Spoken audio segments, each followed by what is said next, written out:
Yaponiya hökuməti Xitay və Rusiya dəniz armiyasının 10 paraxotining cho'ng quruqliqni shimoldagi Hokkaydo oroli bilan ayirib turadigan Tesogaro bo'g'ozidan o'tganligini va Yaponiyaning bu paraxotlarga ergishib monganligini e'lon qildi.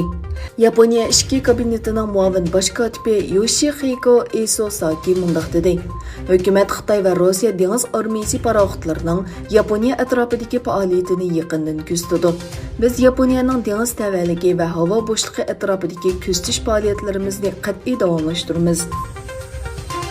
Mustaqil Bosniya Hersegovinaning tunji prezidenti Aliya Izetbegovichning vafot bo'lganligining 18 yilligi munosabati bilan poytaxt Sarayevodagi Kovachi qabristonligida marosim o'tkazildi.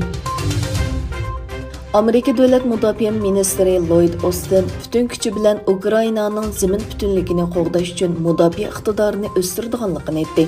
Ukrainada rasmiy suhbatda bo'layotgan Amerika Davlat Mudofaa ministri Lloyd Austin, Ukraina Davlat Mudofaa ministri Andrey Taran bilan Davlat Mudofaa ministrligida ko'rishdi va hayotidan ayrilgan askarlar xotira sarayiga gul qo'ydi.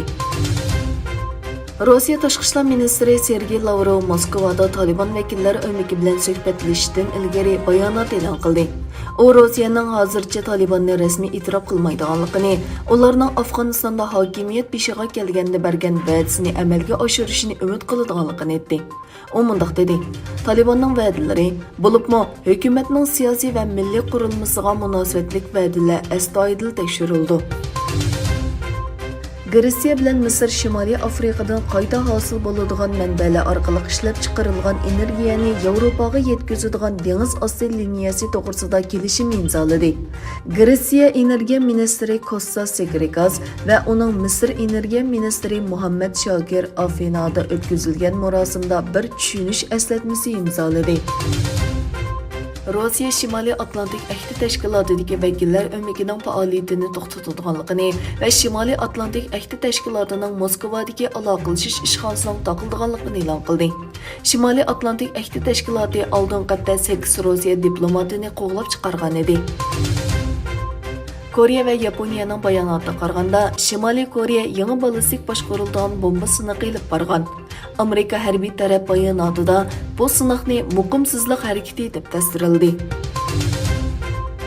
Afrika ziyoratini davomlashtirayotgan Turkiya davlat raisi Recep Tayyip Erdo'g'an Angola ziyaratidan keyin Togoga keldi. Erdo'g'an Togoning poytaxti Lomeda rasmiy marosim bilan qarshi olindi.